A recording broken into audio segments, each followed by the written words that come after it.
Olá, alunos! Essa é a nossa segunda aula de revisão de ecologia, né? Fazendo então a revisão dos conteúdos que foram trabalhados durante as aulas presenciais no início deste ano de 2020. Né? Na aula passada, na primeira aula de revisão, a gente viu os conceitos iniciais, vimos o fluxo de matéria nos ecossistemas.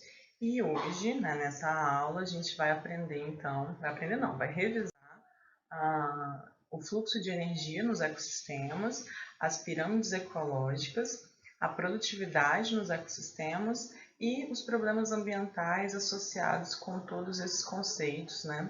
Geralmente em decorrência da atividade humana. Bem, então vamos recordar um pouquinho sobre como que ocorre o fluxo de energia nos ecossistemas. Ele é um fluxo aberto e unidirecional, né? Por que que a gente diz isso? Porque dentro dos ecossistemas, na biosfera, no planeta Terra, a maior parte da energia que entra nesses ambientes vem a partir da fonte luminosa do Sol. É claro, isso quando a gente está se referindo ao processo de produção autotrófico, que é a fotossíntese. Temos também a quimiossíntese, que não depende da luminosidade do Sol, mas como ela contribui em alguns ambientes muito específicos, né? Então a gente costuma dar uma maior importância a essa fonte solar. Então, continuando, né? A principal fonte de entrada de energia nos ecossistemas, na biosfera, é a energia solar. A partir da fotossíntese, os produtores, né, os organismos heterotróficos, no ambiente terrestre e no ambiente aquático, eles vão transformar essa energia, né, luminosa numa energia concentrada dentro da biomassa, dentro da matéria orgânica, inicialmente na forma de glicose. E a partir da cadeia e das teias alimentares, essa energia vai sendo passada para os outros níveis tróficos, né? Só que o que acontece, né?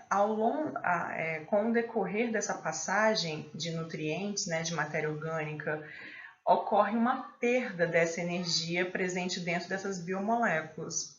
Por quê? Porque as reações metabólicas dentro das células de todos os seres vivos, elas não são 100% eficientes. Ocorre uma perda de energia na forma de calor.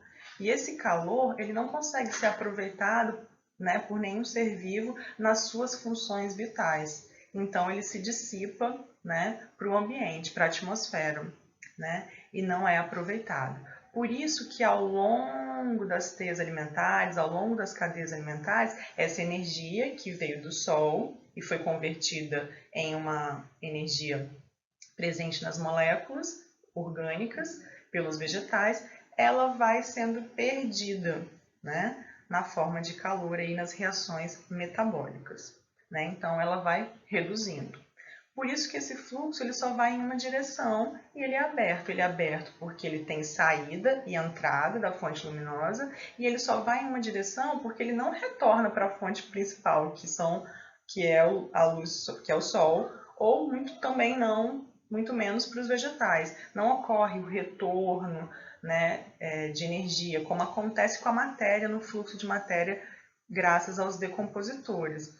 Os decompositores aqui no fluxo de energia, eles não conseguem retornar para os produtores a energia que veio deles inicialmente, tá certo? Então, essa é a explicação aí por que o fluxo de energia é aberto e unidirecional, vai só em uma direção e a energia vai sendo reduzida ao longo aí dos níveis tróficos. É por isso que em alguns autores comentam, né, que uma alimentação baseada, onde a fonte principal de alimentação vem de produtor, né, vem de vegetais e algas, ela otimiza a energia nos ecossistemas, porque ela evita, né, as perdas aí entre um nível e outro, tá certo? Nesse slide, eu trouxe uma imagem de um processo, dos dois processos que a gente está comentando aqui, que é a fotossíntese, que já foi falada um pouquinho na revisão 1, né? E também do processo de respiração celular, nesse caso aqui, aeróbica, né? Com a presença das mitocôndrias, dessas organelas, que vão ser estudadas mais à frente nesse ano letivo. Bem, por que eu coloquei esse slide? Porque a gente está falando de energia. E como a maior perda de energia metabólica ocorre nessa reação, nessas reações aqui, de um processo chamado de respiração celular aeróbica, né? Da onde que vem essa energia, né? Como eu disse, da molécula de glicose, que concentrou a partir do processo de fotossíntese, que acontece nos vegetais, principalmente, e algas, mas também em algumas bactérias, dentro do cloroplasto, não nas bactérias, né, que não tem essa organela, só as algas e os vegetais. Mas, enfim, esse processo de fotossíntese concentra essa energia luminosa dentro de uma molécula que é a glicose. E essa molécula vai ser a fonte inicial de energia para todas as outras reações metabólicas e produção de outras moléculas, ácidos nucleicos, lipídios e outros carboidratos, proteínas, etc. Então, essa molécula, quando entra na mitocôndria, ela vai ser quebrada, né, para gerar uma molécula energética, que é utilizada pelas células, que é reconhecida pelas células, que é a molécula de ATP, adenosina trifosfato, né, uma molécula super energética. Só que, como eu disse, esse processo não é totalmente eficiente e ocorre perda de calor, né? E com isso, está explicada aí, nessa reação de respiração celular, a maior perda de energia dentro das teias e cadeias alimentares. Dependendo do organismo, essa eficiência pode ser maior ou pode ser menor. Geralmente, de um nível trófico para o outro, você só consegue aproveitar de 5 a 15% da energia que estava acumulada dentro das moléculas daquele organismo. E aí, já que nós estamos falando dessa perda de energia, a gente já vai começar a falar sobre a pirâmide de energia. O que é uma pirâmide ecológica, primeiramente? É uma forma de representação desses dados ecológicos, né? Desses dados de fluxo de matéria e energia nos ecossistemas. É só uma forma de representar para facilitar o entendimento dos dados, né? Gerados por um ecólogo, por um pesquisador. Então, a pirâmide ecológica de energia vai agregar aí os dados energéticos do ecossistema. E a gente sabe, né, porque a gente estudou nas aulas aí presenciais, relembrando que essa pirâmide ela nunca vai ser invertida. Por que não? Porque cada escadinha, né, cada degrau, perdão, dessa pirâmide representa um nível trófico. O primeiro degrau são os produtores, o segundo degrau, os consumidores primários, e o terceiro degrau, que está representado aqui por esses tubarões, né, são os consumidores secundários. Então, essa cadeia alimentar aquática que está sendo representada nessa pirâmide de energia, ela demonstra que aonde que está a maior parte da energia? Nos produtores, né? A unidade de medida aqui foi quilocalorias. Poderia ser joules ou só calorias, né? Então, aqui eu tenho mais de 36 mil quilocalorias nesse nível trófico, né? No nível trófico de todo o fitoplâncton estudado nesse ecossistema aqui especificamente.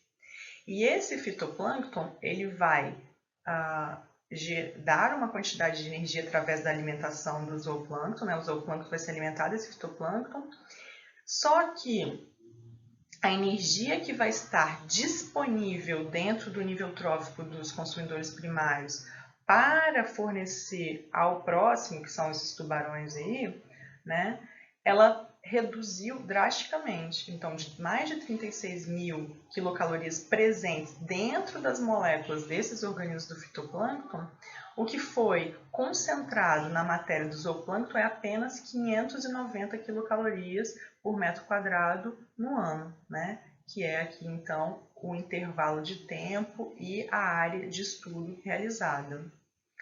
E, por sua vez, quando esse tubarão se alimenta desse zooplâncton, ele só vai conseguir agregar dentro da sua biomassa, dentro das suas moléculas, 40 quilocalorias.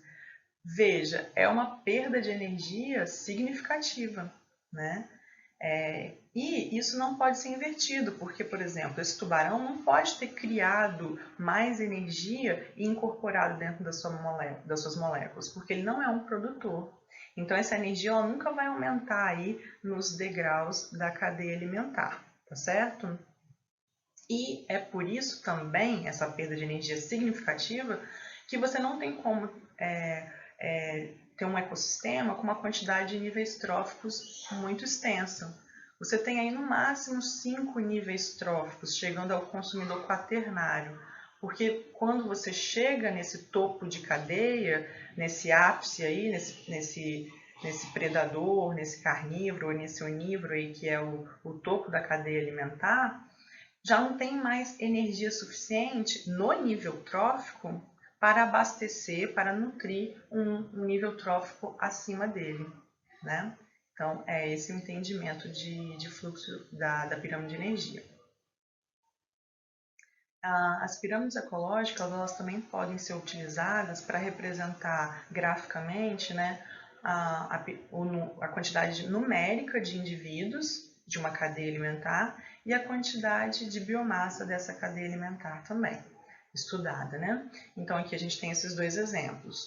Do lado esquerdo a gente tem uma pirâmide de número e do lado direito uma pirâmide de biomassa, usando então as unidades de medida equivalentes. Aqui a pirâmide de número traz unidades de indivíduos, né? Então 5.000 pés de capim conseguem abastecer, nutrir 700 gafanhotos, que conseguem abastecer nutricionalmente 50 pássaros. Daqui do lado direito a gente tem 8 toneladas, né, de alfafa, servindo de alimento para 1 tonelada de bezerro, servindo de alimento para 47 quilos de um adolescente, né? Então, um único indivíduo aqui conseguindo se alimentar durante um intervalo de tempo, né? Considerando apenas essa fonte alimentar, né? De 1 tonelada de bezerro. Provavelmente, durante um ano, né? Esse adolescente teria, então, que se alimentar de 1 tonelada de bezerro para conseguir a energia para suas atividades vitais, tá certo? Então, se você tem uma alimentação mais variada e como nós, humanos, né, que somos onívoros, e também nos alimentamos de vegetais, então quando a gente pula, né, esse intermediário aqui, no caso esse herbívoro que é o boi, né, a gente vai direto para a fonte vegetal e a perda de energia nesse processo é menor. As pirâmides ecológicas, elas, de número de biomassa, elas podem ser invertidas em situações específicas.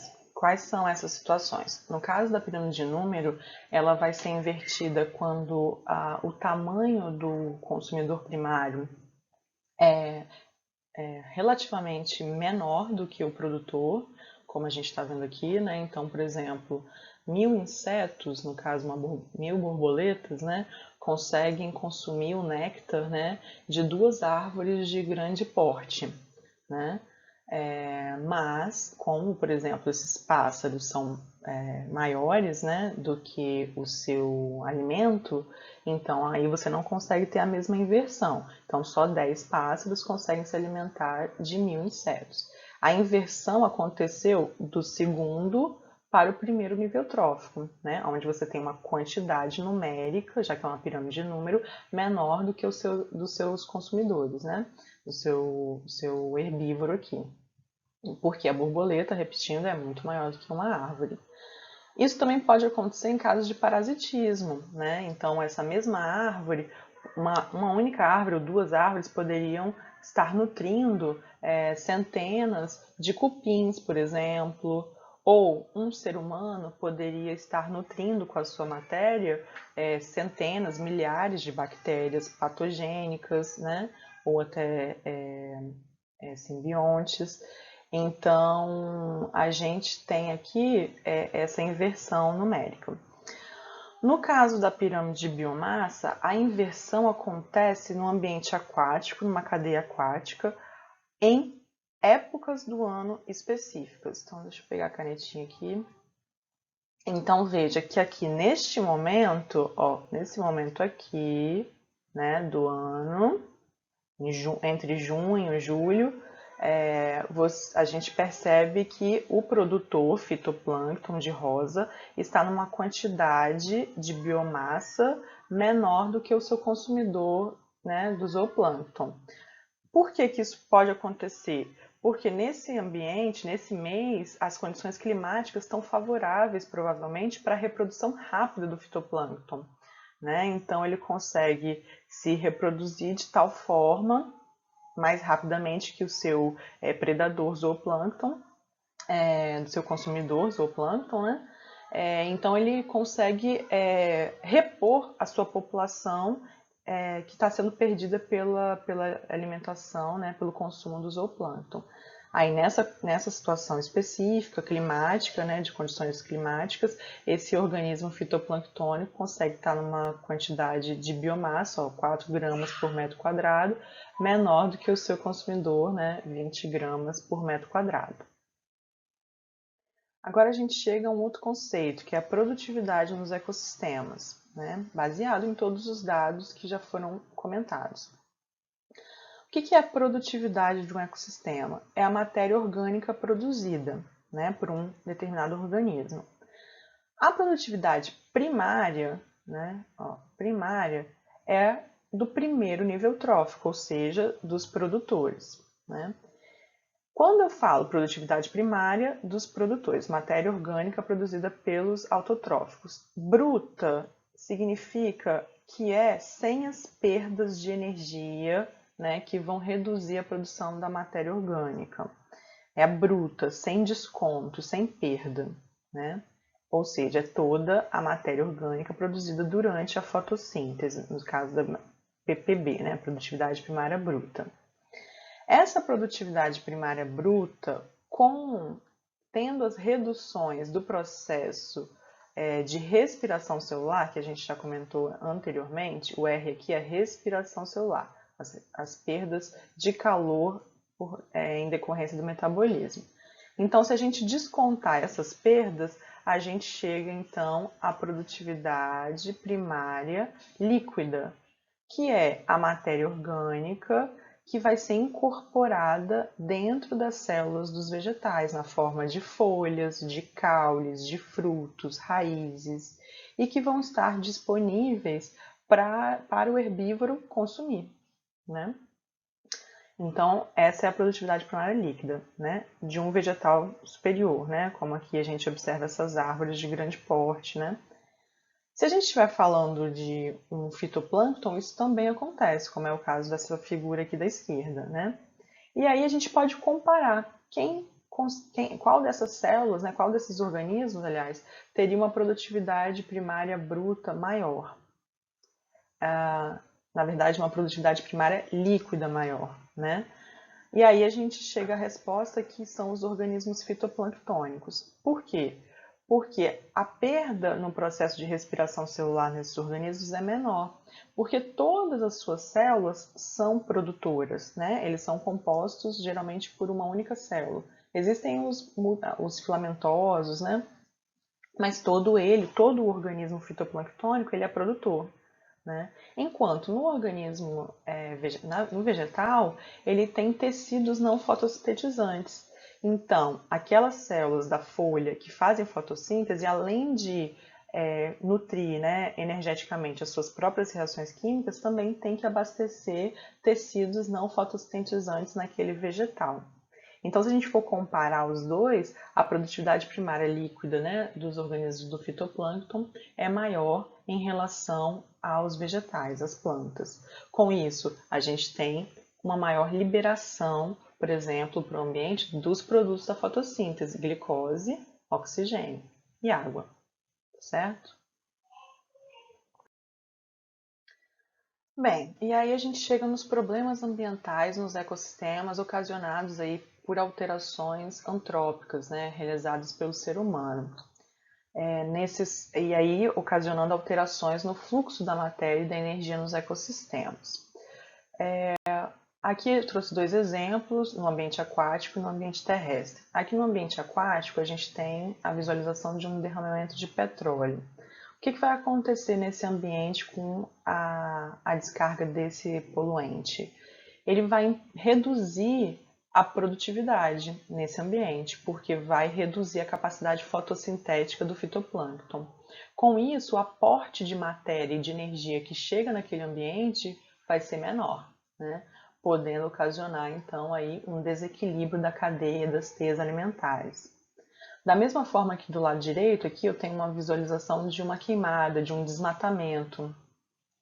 O que vai acontecer? Reduz-se a quantidade de produtores dos vegetais, eles foram tirados ou queimados, e aí a fotossíntese não é possível de acontecer em sua amplitude. Com isso, não se gera glicose, não gera matéria orgânica, e a base da cadeia alimentar desse ambiente vai estar desequilibrada. E toda a cadeia, toda a teia alimentar, todos os organismos que vêm necessitando dos nutrientes dessa fotossíntese vão sofrer com essa degradação. Né? Com isso, você tem perda de biodiversidade, vários organismos não conseguem sobreviver nesse ambiente alterado e até a extinção de muitas espécies. E aí, a sustentabilidade desse ecossistema natural que a gente mencionou na aula 1, ela vai se reduzir drasticamente. Um outro problema muito significativo nos ambientes é o que a gente chama de bioacumulação ou magnificação trófica. O que isso significa? O nome bioacumulação é mais intuitivo, né?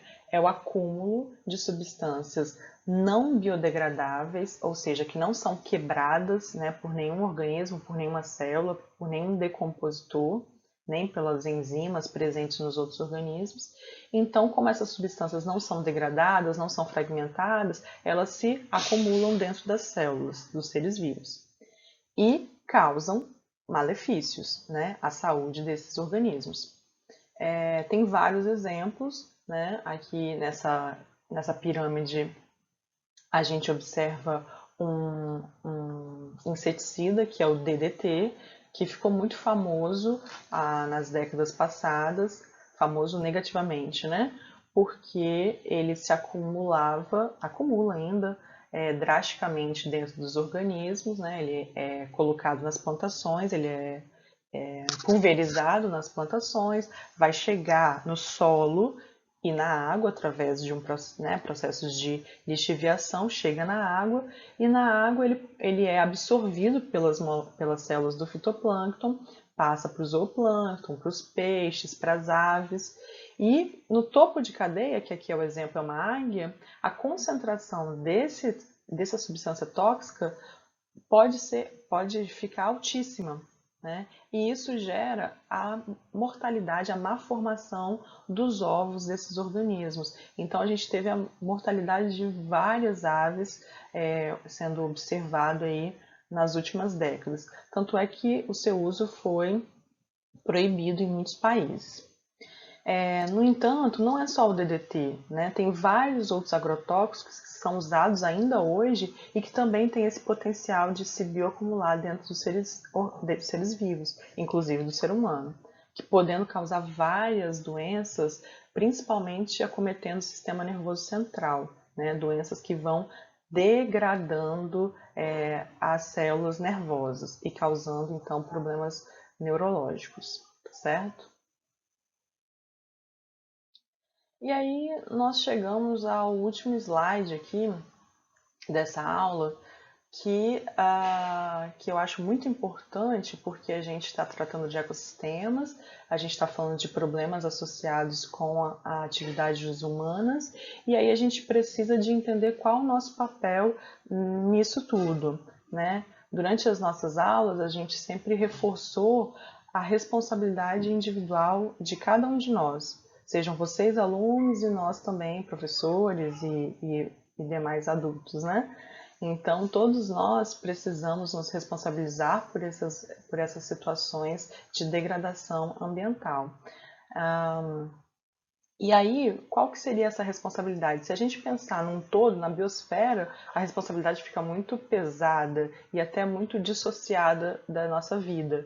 Então é muito mais fácil a gente pensar no nosso microambiente. O que que eu poderia fazer no meu microambiente para melhorar a qualidade ambiental? E aí, a gente citou várias situações ao longo das aulas, mas a gente pode pontuar algumas, né? Fazendo escolhas, quais delas, né? Fazendo escolhas mais conscientes na hora de consumir, seja consumir produtos alimentícios ou não alimentícios, né? Roupas, calçados, utensílios domésticos, tecnológicos, etc. Escolhendo aqueles produtos que interferem ou que causam menos danos ao ambiente, ou cuja empresa ela tem uma visão mais ambientalmente correta de logística reversa, ou seja, de ter uma responsabilidade sobre os resíduos gerados por aquele produto que ela vende, né? E, é esse consumo consciente que cabe a cada um de nós, né? Tanto da quantidade de produtos que são consumidos por nós, quanto pela qualidade ambiental deles, né? Aqui eu trouxe um exemplo mais palpável, mais real, de uma agricultura orgânica. Então, onde a gente tem aqui ó, o consórcio com algumas leguminosas, né, por exemplo, para facilitar a nutrição desse solo de forma natural, sem adubação química artificial.